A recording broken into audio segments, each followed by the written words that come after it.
The wind howled down the empty street, making the snow dance in swirling circles. 16-year-old Lena stood near the corner of Maple and Fifth, holding a small basket of flowers. Her fingers, red and stiff from the cold, barely held on. The cheap gloves she wore had holes in them, and her coat, 2 sizes too big, was thin and patched in places. Still, she didn't leave.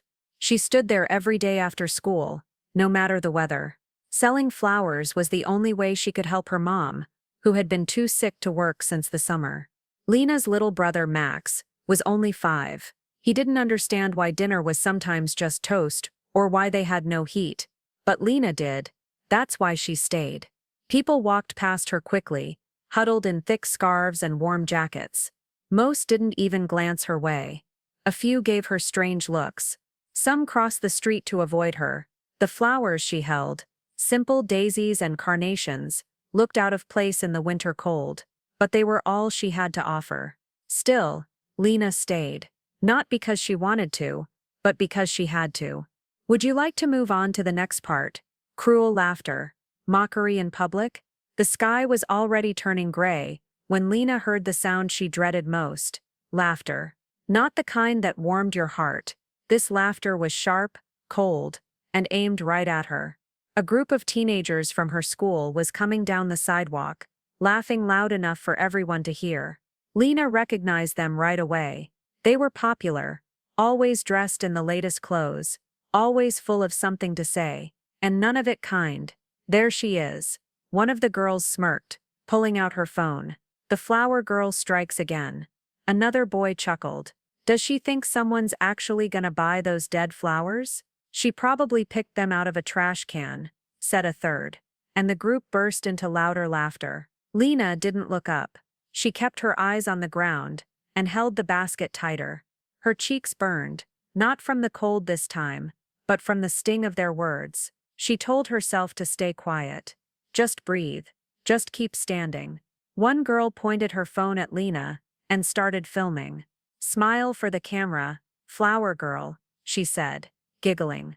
Maybe we'll make you famous. Lena said nothing. Her throat tightened. She wished the snow would swallow her whole, but she didn't run. They eventually walked away, still laughing, still talking like she wasn't even a real person. The phone light flickered off, and silence returned. Lena stood still for a long time after they left. Her hands were shaking, and not just from the cold. She blinked fast, trying not to cry. Then, she took a deep breath, straightened the flowers in her basket, and stayed right where she was. Would you like to continue to part 3? Flashback. The reason she's there. Before the snow, before the mocking stares, things had been different. Just last year, Lena's mom worked full-time at a small diner on the edge of town. She wasn't rich, but she always managed to put food on the table and keep the little apartment warm. Every night they'd eat dinner together, Lena, her mom, and Max, and laugh about silly things like Max's wild stories from preschool. Then one day, her mom collapsed at work. The doctors said it was a serious illness, something about her lungs and her immune system. She couldn't stand for long, couldn't work, couldn't even climb the stairs some days. Bills started piling up. The rent, the medicine, the heating. Lena watched her mom try to stay strong, even as the sparkle in her eyes faded. One night, Lena found her mom crying in the kitchen, the refrigerator nearly empty. That was the night Lena decided she had to do something. She remembered how her mom used to love flowers, even cheap ones from the gas station. So Lena saved up her lunch money, bought a few bundles from a wholesale shop, and started selling them on the street after school. She didn't make much, but sometimes it was enough for bread or medicine, or keeping the lights on. She didn't tell her friends. She barely had any left anyway. She told herself it was just for a little while, just until her mom got better. But winter came, and Lena was still out there. Would you like to continue with part 4? A kind stranger. First encounter. The wind picked up again, cutting through Lena's coat like it wasn't even there. She pulled her scarf tighter and looked down at her basket. Only a few flowers left. Maybe today would be another day without dinner. She was just about to pack up when a woman stepped out of a black car across the street. She wore a bright red coat and carried herself like someone who didn't mind the cold. Her boots crunched through the snow as she walked straight toward Lena. "Are these for sale?" the woman asked gently, her voice calm and kind. Lena looked up, surprised. Most people didn't stop, and if they did, they only bought one flower, never more. "Yes," Lena said quickly. "They're fresh. I wrapped them this morning." The woman smiled. "I'll take all of them." Lena blinked. All of them." The woman nodded and reached into her purse. She handed Lena a crisp bill, far more than the flowers were worth. Lena hesitated. "Would you like them delivered somewhere? A shop? A hospital?" But the woman just shook her head and smiled. "No, I just wanted to help someone today." Lena stood there, stunned, as the woman gently picked up the flowers and walked back to her car. She didn't even give her name. As the car drove away, Lena opened her mitten and looked down. Tucked between the folds of the bill was a small card. It said, "Keep going. The world needs your kind of strength." MC Lena didn't know who MC was, but for the first time in weeks, something warm touched her heart. Not from the cold, but from hope. Would you like to move on to part 5? Viral twist, the other video. The next morning at school was even worse than usual. The video of Lena being mocked had been posted online overnight. It had already racked up thousands of views. Someone had added music and captions, calling her the beggar flower girl. Some comments were cruel, others just laughed. A few people recognized her from school. Whispers followed her down the hall. She kept her head down and walked faster. That afternoon, Lena told her mom she didn't want to go out and sell anymore. Her hands hurt, her pride hurt even more. But her mom reached over and gently squeezed her fingers. "Sometimes people are cruel because they don't understand," her mother said softly. "But you do what you do out of love. And love is stronger than hate." So Lena went back out. 2 days later, another video began to spread. This one very different. It showed the moment when the woman in the red coat had bought Lena's flowers.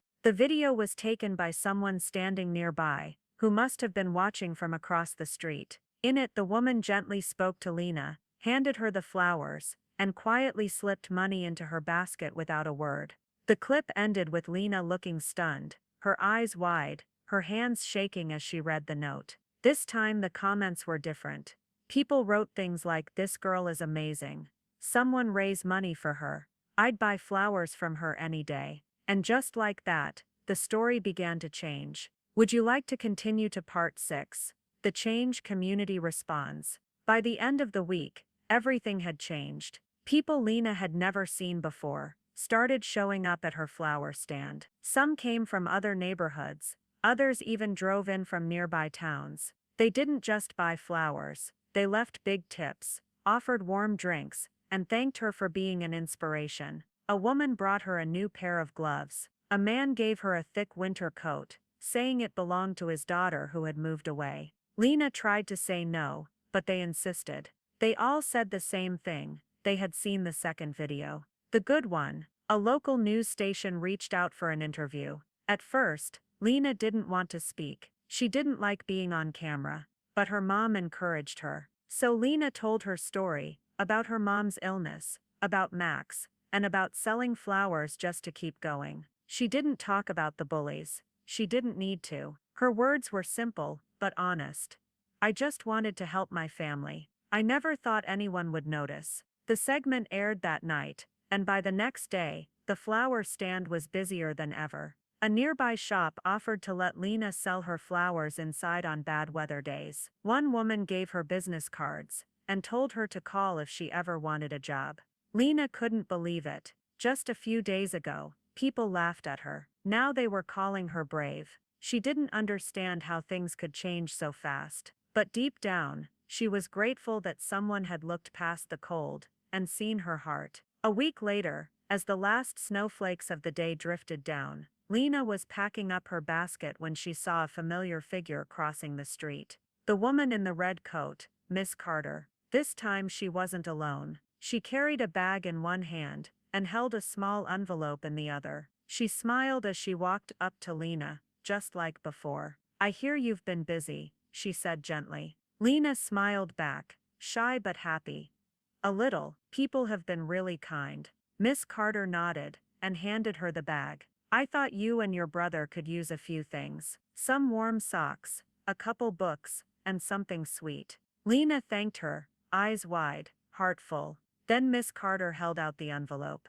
This is for your family. There's a check inside enough to help with rent, and your mom's treatment, and a full scholarship to a private tutoring program, if you want it. Lena stared at the envelope, frozen, not from the cold, but from shock.